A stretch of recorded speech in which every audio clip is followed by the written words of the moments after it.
नमस्कार विद्यार्थी मित्रांनो, मी कोकिळा मेश्राम तुम्हा सर्वांचं मनपूर्वक स्वागत करीत आहे आपल्या स्टडी लॉजी या यूट्यूब चॅनलवर। विद्यार्थी मित्रांनो, मागच्या व्हिडिओमध्ये आपण द नेकलेस हा लेसन पूर्णपणे अभ्यासलेला आहे। त्याचा पार्ट 1 आपण बघितलेला आहे आणि आता आपल्याला त्या पार्ट 1 वरचे मार्जिनल क्वेश्चन्स तसेच त्याबरोबरच त्याचा वर्कशॉप देखील अभ्यासायचा आहे। आता हे आहेत मार्जिनल क्वेश्चन्स। मार्जिनल क्वेश्चन्स म्हणजे तेच जे पाठ शिकत असताना मधामधात आपल्याला विचारत असतात आणि हे का बरं विचारत असतात तर आपली क्युरिओसिटी वाढावी म्हणून, आपल्या मनात त्याबद्दल काही क्वेश्चन्स क्रिएट व्हावे आणि तेच एक क्वेश्चन्स आपल्याला विचारलेले आहेत जे आता आपल्याला बघायचे आहेत। तर पहिला कोणता क्वेश्चन विचारलेला आहे बघा। पहिला क्वेश्चन आहे, why was the Mathilde married to a minor official. म्हणजे जी ह्या लेसनची नायिका होती, स्टोरीची जी हिरोईन होती मॅथिल्डी, तिने असं म्हटलेलं आहे की तिने एकदम साध्या ऑफिशियल व्यक्तीशी का बरं लग्न केलेलं आहे। तर त्याचं योग्य उत्तर आहे म्हणजे आन्सर आहे, मॅथिल्डी वॉज अ प्रिटी। काय आहे? Mathilde was a pretty charming girl but was born in a family of a clerk. Mathilde नावाची जी लेडी होती ती खूप प्रेटी होती, चार्मिंग गर्ल होती, म्हणजे आकर्षक आणि दिसायला सुंदर होती, परंतु एका साधारण क्लर्कच्या कुटुंबामध्ये जन्मली होती आणि तिने जे स्वप्न पाहिले होते की खूप मोठं बनावं ते प्रत्यक्षात होऊ शकत नव्हते। म्हणूनच this had decided her future because of her ill fate she had to marry a minor official. म्हणजे तिचे दुर्दैव होते की ती एका सामान्य घरामध्ये जन्मलेली होती, म्हणूनच तिने एका साध्या ऑफिस मधल्या काम करणाऱ्या व्यक्तीसोबत लग्न करण्याचा काय केला, निर्णय घेतलेला आहे। त्यानंतर दुसरा क्वेश्चन बघूया, why did Mathilde weep with misery after visiting her schoolmate. असं म्हटलेलं आहे की जेव्हा जेव्हा मॅथिल्डी नावाची जी लेडी होती ती आपल्या स्कूलमेटला भेटायला जात होती, मैत्रिणींना भेटायला जायची, तेव्हा घरी आल्यानंतर अशी निराश एकदम रडत का बरं बसत होती, आपल्या जीवनावर आपल्या दुर्दैवावर अश्रू का ढाळत बसलेली असायची। तर त्याचा आन्सर आहे बघा, मॅथिल्डी wept with misery after visiting her schoolmate because she could not get rich. She could not get rich and the luxurious life in which the schoolmate was relishing. She dreamed of all those things her friend was enjoying. She herself could not have them because of her destiny.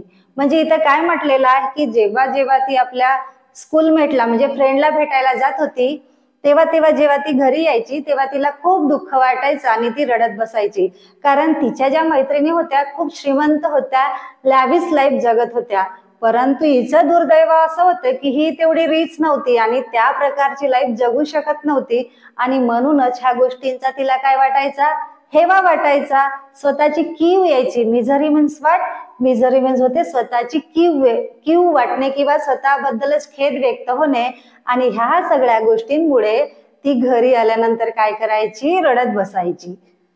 त्याच्यानंतर तिसरा question आहे, was the husband considerate person. How do we know that. म्हणजे विचारलेला आहे की ह्या पाठामधला जो मॅथिल्डीचा नवरा होता तो काय विचारशील प्राणी होता का, आणि होता तर तुम्हाला म्हणजे आपल्याला हे कसं कळून येतं, तर यामध्ये असं विचारलेलं आहे आणि याचा आन्सर आपल्याला आता बघायचं आहे। काय आहे बघा, Mathilde's husband was really very considerate person. तिचा जो नवरा होता तो एकदम खरंच छान, शांत आणि विचारशील व्यक्ती होता। Though his wife was obstinate and stubborn. म्हणजे काय होते, तो एक विचारशील प्राणी होता, त्याला त्याच्या कर्तव्याची जाणीव होती, परंतु त्याची जी वाईफ होती कोण, मॅथिल्डी लॉयझेल, ही खूप कशी होती, ऑब्स्टिनेट। ऑब्स्टिनेट म्हणजे काय, हट्टी। स्टबर्न म्हणजे सुद्धा जिद्दी अशी होती। ती काही कोणाची ऐकून घेत नव्हती, तिला परिस्थितीची काही जाण नव्हती। He tried to fulfil all her unreasonable wishes. आणि ती हट्टी असल्यामुळे तिच्या सगळ्या विश पूर्ण करायचा। He sacrificed his own hunting joy and gave his saving to Mathilde. त्याला जे शिकार करायसाठी त्याने पैसे वाचवले होते ते सुद्धा तिच्या एका ड्रेस घेण्यासाठी स्वतःच्या सुखावर पाणी फिरलं आणि तिला स्वतःच्या हंटिंगसाठी जे वाचवलेले पैसे होते ते सुद्धा त्याने तिला दिलेले होतं. आणि यावरूनच आपल्याला कळते this shows that he was a very considerate person. आणि यावरूनच आपल्याला असं दिसून येते तो कसा होता, एक विचारशील व्यक्ती होता.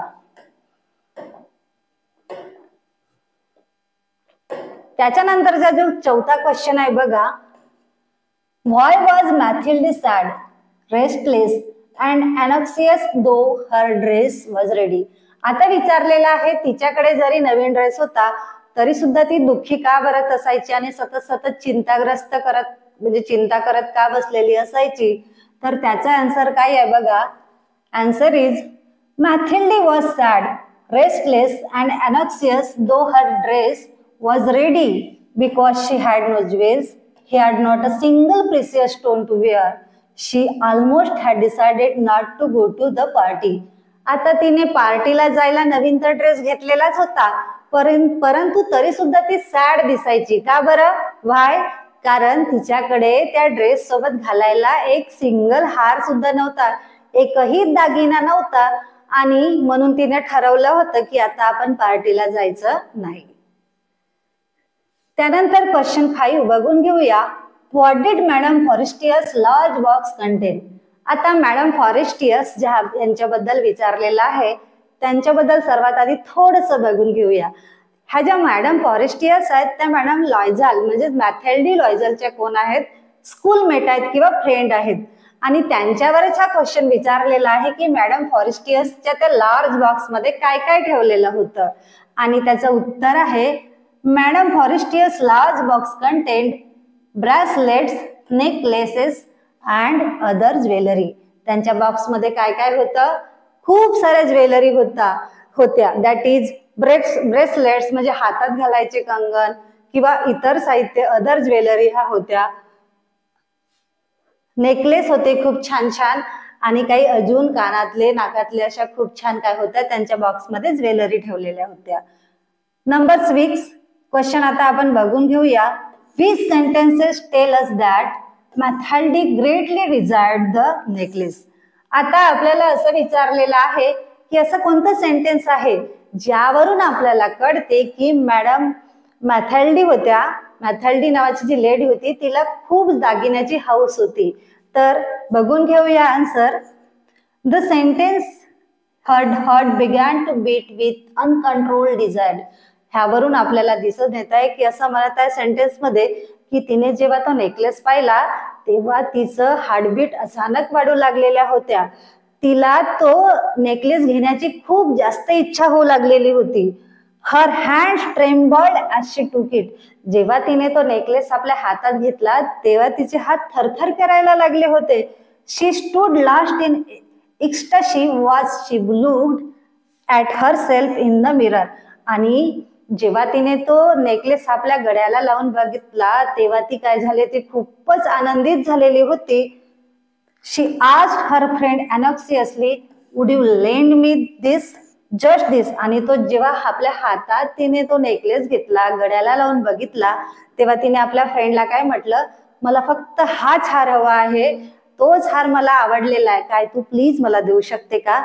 आणि हे ज्या सेंटेन्स आहेत त्यावरून आपल्याला कळून येते की तिला त्याच नेकलेस बद्दल खूप जास्त काय होती, तोच नेकलेस घेण्याची इच्छा होती. नंतर क्वेश्चन 7 बघून घेऊया. Why did Mathilde not notice the loss of her necklace. आता असं विचारलं होतं की जेव्हा तिचा नेकलेस हरवला तेव्हा तिने नोटीस का बरं केलं नाही. तर त्याचा आन्सर काय आहे बघा. I think she was thinking only about the triumph of her beauty and success in the party. She had lost her attention towards her necklace. Secondly, they left the party early in the morning, could not find a cab and had to walk for a long distance. This also must be the cause of the distraction. म्हणजे काय आहे, जेव्हा तिने new dress वापरला, नवीन दागिना वापरला, जेव्हा तिने स्वतःला आरशामध्ये बघितलं तेव्हा ती एखाद्या राजकुमारी सारखी भासत होती, एखाद्या परीसारखी ती स्वतःला भासत होती आणि तिचा आनंद काय होता, गगनात मावेनासा झाला होता. एकदम तिला खूप जास्त खुशी झाली होती आणि म्हणूनच ह्या खुशीच्या भरामध्येच तिच्या हातून ती चूक झाली. ती केअरलेसपणे वागली आणि सेकंड रिझन असा होता की जेव्हा ते पार्टीमधून खूप थकून बागून आले होते तेव्हा त्यांना कॅब भेटत नव्हती, तर त्यांचा लक्ष कुठं होता, कॅब शोधण्यामध्ये होता. आणि that is the second reason की तिने तिचा नेकलेस जेव्हा हरवला त्याकडे तिने काय दिलं नाही, लक्ष दिलं नाही.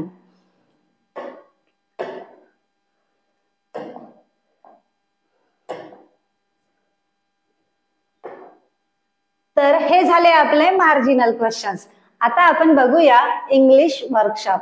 म्हणजे पाठ शिकवून झाल्यानंतर जे पाठीच्या मागे जे क्वेश्चन असतात त्यांना असं म्हणतात इंग्लिश वर्कशॉप. ते त्यांना काय म्हणतात, वर्कशॉप. आता वर्कशॉप मध्ये पहिला क्वेश्चन कुठला दिलेला आहे बघा, read each of the following sentences allowed. म्हणजे खाली जे क्वेश्चन्स दिले म्हणजे सेंटेन्सेस दिले आहेत त्यांना जोरात वाचा. Right who said it and to whom. आणि तिथे तो वाक्य कोण कोणाला म्हटलं हे आता आपल्याला ओळखायचं आहे आणि आपल्या नोटबुक मध्ये नोट डाऊन करायचं आहे. तर बघूया काय दिलेलं आहे. पहिला sentence, look here something for you. तो काय म्हणाला, बघ तुझ्यासाठी काहीतरी आहे. असं कोण म्हणाला बरं, तर म्हणाला हू सेड, मॅथिल्डीज हजबंड. म्हणजे मॅथिल्डी नावाची जी लेडी होती तिचा हजबंड कोणाला म्हणाला, टू हुम, मॅथिल्डी.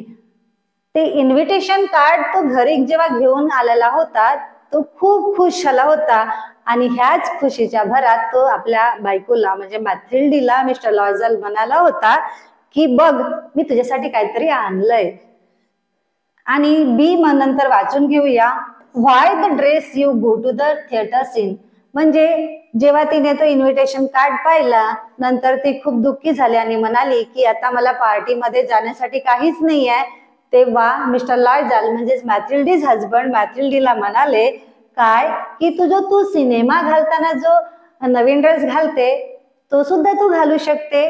जेव्हा तू सिनेमा बघायला जातो, थिएटरमध्ये जातो तेव्हा जो तू ड्रेस घालते तो सुद्धा तू घालू शकते.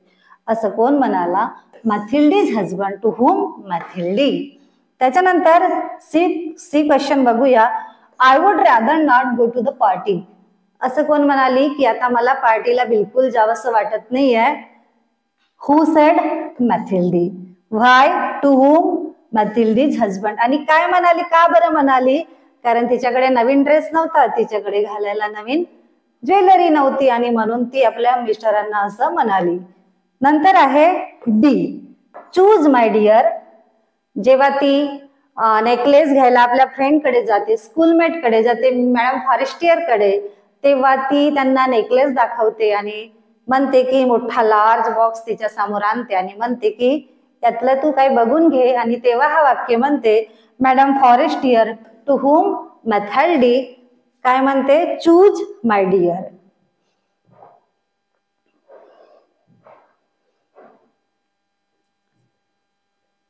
नंतरचा क्वेश्चन बघा, यू हॅव नथिंग एल्स. तुझ्याकडे काहीच नाही आहे का. तर असं कोण म्हणते, मॅडम फॉरेस्टियर मॅथिल्डीला असं म्हणते की जेव्हा ती त्या आपल्या फ्रेंडकडे जाते, स्कूलमेट कडे जाते आणि म्हणते, ती तिला सर्व किस्सा सांगते की माझ्याकडे नवीन ड्रेस नव्हता परंतु माझ्या मिस्टरांनी मला पैसे दिले परंतु आता मला घालायला काहीच नाहीये. तेव्हा ती विचारते तुझ्याकडे काहीच नाहीये का. तर ती हा जो वाक्य विचारते कोण म्हणते, मॅडम फॉरेस्टियर आणि कोणाला म्हणते, मॅथिल्डीला म्हणत असते. नंतर आहे F, would you lend me this, just this. आता ती नेकलेस बघायला जाते आणि तिला तो एखादा नेकलेस आवडतो तेव्हा ती म्हणते तू फक्त मला हाच देशील का, हाच नेकलेस तू मला देऊ शकतो का. अशी कोण म्हणते, हू सेड, मॅथिल्डी. आणि कोणाला म्हणते, तिचे स्कूलमेट. कोण आहे तिचे स्कूलमेट सांगा बरं, टू हुम, मॅडम फॉरेस्टियर. नंतर जी बघून घेऊया, व्हॉट, हाऊ, दॅट्स इम्पॉसिबल.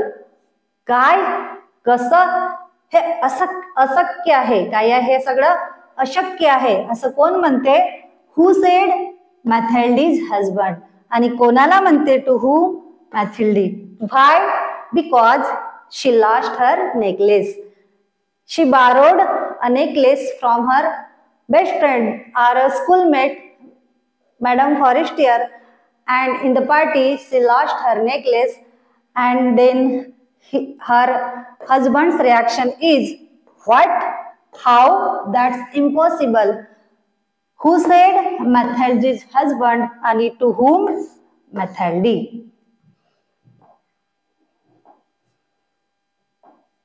नंतरचा आहे क्वेश्चन तिसरा. काय म्हणत आहे क्वेश्चन तिसरा बघून घ्या. Write a few lines about what Mathilde had and what she dreamed about. म्हणजे काही लाईन लिहा, काही ओळी लिहा. कशाबद्दल लिहायच्या त्या ओळी? तर ऍक्च्युअल मध्ये मॅथिल्डी जी होती ती कशी आहे आणि ती कसे कसे स्वप्न बघत होती त्याबद्दल आपल्याला इथे आन्सर लिहायचं आहे. तर बघूया आपण आन्सर काय लिहू. Answer, Mathilde was a pretty and charming girl.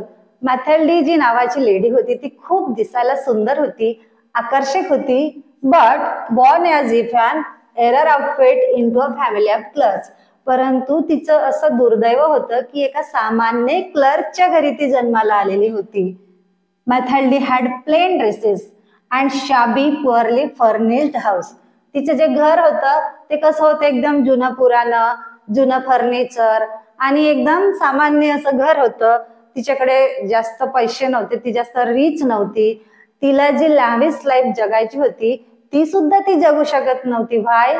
Because she born as if an error of fate into a family of clerks. कारण ती एका सामान्य घरी जन्माला आली होती, ती रिच नव्हती, म्हणून ती साधे सुधे कपडे पण वापरायची. She dreamed of a grand palatial mansion. आता ती स्वप्न कसे बघायची की तिचं एक कसं असावे, भव्य मोठं घर असावं राजवाड्यासारखं, with vast room and inviting smaller rooms. त्याच्यामध्ये खूप मोठ्या मोठ्या अशा रूम असाव्या आणि पाहुण्यांना येण्यासाठी काही छोट्या छोट्या पण रूम असाव्या. Perfume for afternoon chats with close friend.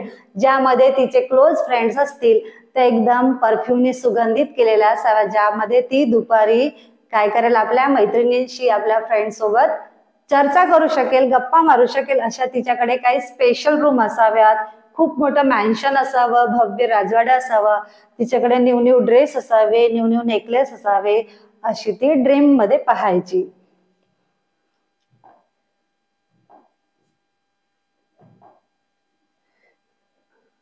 म्हणजे बघा, ऍक्च्युअल मध्ये ती अशी होती, परंतु स्वप्न कसे पाहायची? ती असे.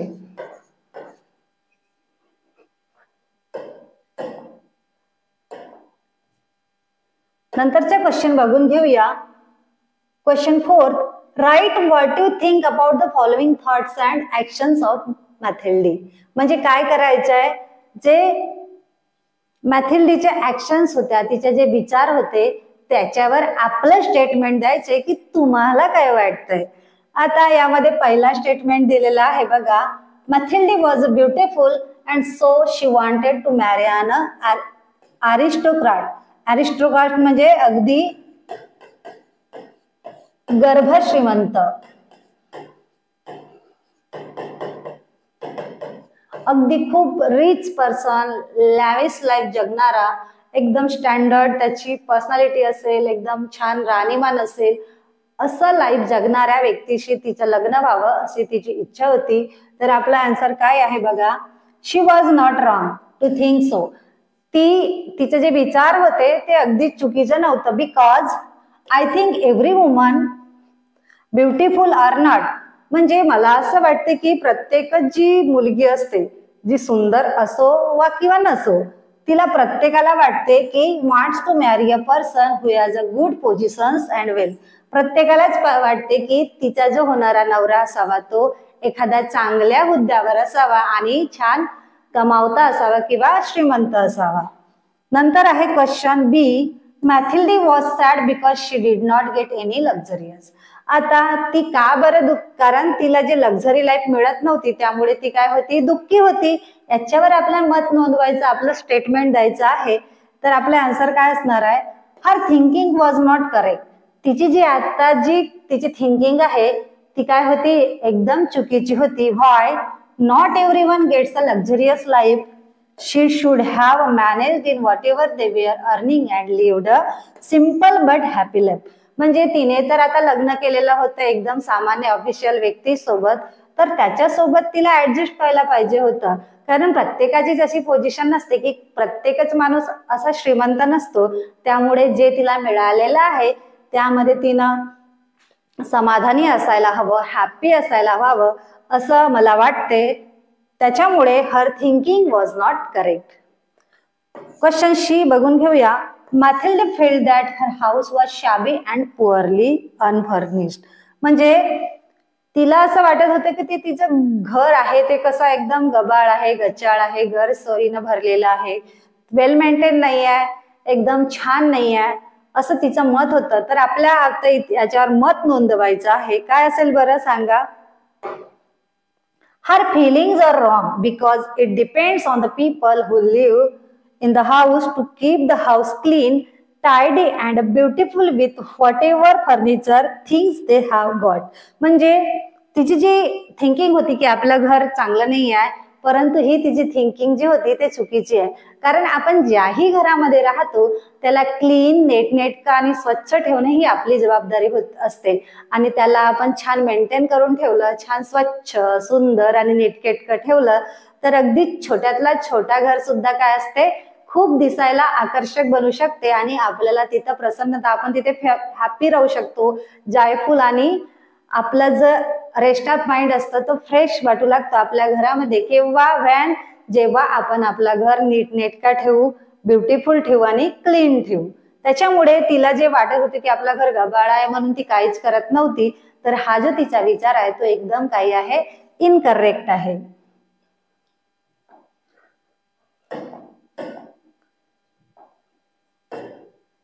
नंतरचा क्वेश्चन बघूया. Mathilda wanted other people to envy her. म्हणजे काय होते की ती जे अदर पीपल होते, दुसरे पीपल होते, त्याबद्दल तिला नेहमी हेवा वाटायचा. हा जो तिची थिंकिंग आहे ते काय आहे, मॅथिल्डा's थॉट वॉज रॉंग. तिचा जो हा विचार होता तो चुकीचा आहे. Because happiness does not depend on the making the people envy you. कारण आपण जर दुसऱ्याला हेवा वाटून घेतलं, जर आपण तो दुसरा वागते तर आपल्याला त्याचं दुःख वाटत असेल तर आपण कधीच हॅपी राहू शकत नाही. आपल्या आनंदी राहण्यासाठी आपल्याला स्वतःचा विचार करावा लागतो. आपण स्वतःला कसं खुश ठेवू याचा विचार करून आपण खुश राहू शकतो. दुसऱ्यांची लाईफ पाहून जर आपण त्यांच्याकडे बघून दुःखी होत राहिलो तर आपण हॅपी कधीच राहू शकत नाही. She wish that people would have admired her if she had rich dress and wealth. म्हणजे तिला असं वाटत होतं की आपल्याकडे एकदम छान छान ड्रेस असते, खूप सारे ज्वेलरी असते, तर आपण अजून आकर्षक दिसून त्यांच्यासोबत त्यांच्या बरोबरीनं वागलो तर आपण त्यांच्या बरोबरीने येऊन त्यांना खुश करू किंवा त्यांच्यावर इम्प्रेशन पाडू. पण हा तिचा जो मत होता तो साफ चुकीचा होता. कारण आपलं नीटनेटकी वृत्ती, आपला जो स्वभाव आहे, आपली पर्सनॅलिटी आहे, श्रीमंतीवर अवलंबून नसून आपल्या विचारांवर आहे. त्याच्यामुळे तिला नेहमी दुसऱ्यांचं काय वाटायचं, हेवा वाटायचं, तर हे तिचे विचार टोटली रॉंग आहेत. नंतर ई क्वेश्चन बघूया. Mathilda was not happy to see the invitation. जेव्हा तिचा नवरा तो इन्व्हिटेशन कार्ड घेऊन घरी आलेला होता, परंतु हे पाहून तिला काय आनंद झाला नाही, उलट ती त्याच्यावर चिडली होती, टॉर्मेंटेड झाली होती.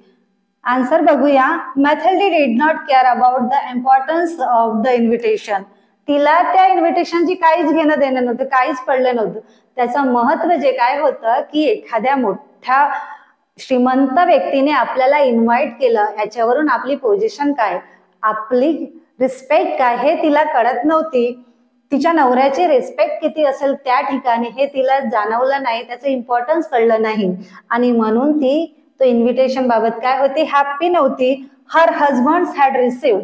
शी was thinking only about the dress she would wear there. फक्त ती कशाबद्दल विचार करत होती, तर ती फक्त मला ड्रेस कसं वापरता येईल, मला ज्वेलरी कसं वापरता येईल याबद्दलच विचार करत बसली होती. परंतु एखाद्या मोठ्या व्यक्तीने जर आपल्याला एखाद्या कार्यक्रमाला इन्व्हाइट केलं, यावरून तिच्या मिस्टरांची पोझिशन काय असेल, त्यांचा रिस्पेक्ट किती असेल याचं इम्पॉर्टन्स तिला तिथे कळलं नव्हतं. नंतर एफ बघून घेऊया. Question F, Mathilde wanted a new dress for herself.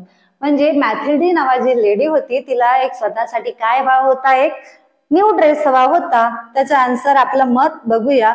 मॅथिल्डी wanted a new dress for herself only to selfishly honour her husband for extorting money from him to buy a new dress. Her thought was silly and unreasonable. म्हणजे याचा अर्थ काय होतं, Mathilde wanted a new dress for herself only to selfishly corner. म्हणजे स्वतःचा स्वार्थ साधूनच तिने नवीन dress घेण्याचा जो निश्चय केलेला होता तो तिचा काय होता, शेल्फिशपणा होता, तो त्यातून दिसून येत होता. तिला तिच्या हजबंडची काहीच काळजी नव्हती. Her husband for extorting money from him to buy a new dress. त्याने स्वतःचे साठवलेले पैसे तिच्यासाठी दिलेले होते. आणि her thought was silly and unreasonable. म्हणजे ती एक साधासा ड्रेस घालून फुलांचा छान नेकलेस करून जे ट्रेंडिंग मध्ये जे सध्या होतं ते वेअर करून जरी गेली असते तरी काहीच फरक पडला नसता. परंतु तिने तिच्या हजबंडचा विचार केला नाही आणि न्यू ड्रेस साठी काय करत बसली, ती एकदम हट्ट करत बसली, जिद्द करत बसली. यावरून तिचा कोणता कल आपल्याला दिसून येतो, तर तिचा शेल्फिशपणा आपल्याला दिसून येतो.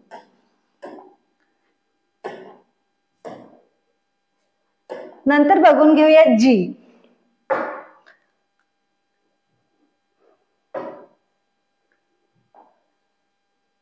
Mathilde borrowed a diamond necklace from her friend and wore it to the party. तिने तिच्या मैत्रिणीकडून एक दागिना म्हणजे डायमंडचा नेकलेस उधार घेतला आणि त्या पार्टीमध्ये तिने ते वापरलं. यावरून आता स्टेटमेंट आपल्याला नोंदवायचं आहे. आपले आन्सर काय असेल बघूया. borrowing a diamond necklace was not a dire need of Mathilde. म्हणजे एखाद्याकडून उधार घेणे हे काही खूप तिची अशी निकट गरज नव्हती, तिला खूप गरजेचंच होतं असं पण नव्हतं. She could have used the flower instead, but she wanted another woman's necklace to make a show of her beauty. परंतु तिने दुसऱ्याकडून तो नेकलेस उधार मागून घेतला. यावरून त्याच्याऐवजी ती फुलांचा नेकलेस घालून सुद्धा तिचं ब्युटी दाखवू शकली असती. परंतु एक नेकलेस दाखवून, डायमंडचा नेकलेस दाखवून तिला आपली ब्युटी दुसऱ्या वुमन सोबत समोर काय करायचं होतं, शो ऑफ करायचं होतं. आणि म्हणून तिने तो नेकलेस आपल्या मैत्रिणीकडून, आपल्या स्कूलमेट कडून उधार मागितला होता. She did not understand that borrowing is begging. म्हणजे तिला ते समजलं नाही की उधार मागणे म्हणजेच काय, भीक मागण्याचाच एक प्रकार असतो, हे तिला समजलं नाही. आणि म्हणून स्वतःचा ब्युटीपणा, स्वतःची ब्युटी खूप इतरांना शो ऑफ करण्यासाठी तिने तिच्या फ्रेंड कडून, तिच्या स्कूलमेट कडून डायमंड नेकलेस मागितला होता पार्टीसाठी. त्याच्यानंतर एच बघून घेऊया. Mathilde lost the necklace. मॅथिल्डीने तो हार हरवला. Mathilde was so overwhelmed and captivated by her success that she was not aware of her responsibility of safekeeping the borrowed necklace carefully. She lost it only because of her carelessness. म्हणजे काय आहे इथे, ती पार्टीमध्ये जेव्हा जाते necklace घालून, सुंदर ड्रेस घालून, तेव्हा ती काय होते, अत्याधिक आनंदी होते, खूप आनंदित होते, खूप आकर्षित होते, मोहित होते. आणि त्या आनंदाच्या भरामध्ये ती पार्टीमध्ये खूप एन्जॉय करते. आणि ह्या सर्व काळामध्ये तिचं लक्ष जे नेकलेस कडे आपण दुसऱ्याकडून उधार मागून घेतलेलं आहे याकडे तिचं लक्षच नसतं. आणि या इथेच ती केअरलेसपणा दाखवते आणि याच नादामध्ये ती स्वतःचा नेकलेस काय करते, हरवून बसते.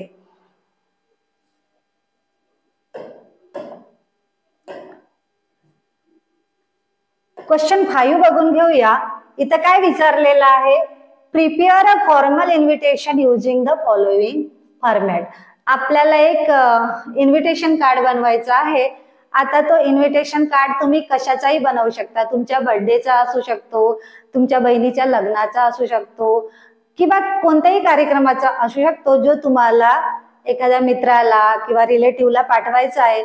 असं तुम्हाला फॉर्मॅट बनवता यावा म्हणून एक उदाहरणादाखल मी इथे बनवून दिलेला आहे. हा एक फॉर्मॅट आपल्या पुस्तकामध्येच दिलेला आहे आणि अगदी त्याचाच वापर करून मी इथे एक इन्व्हिटेशन कार्ड बनवलेला आहे. बघूया काय लिहिलंय मी.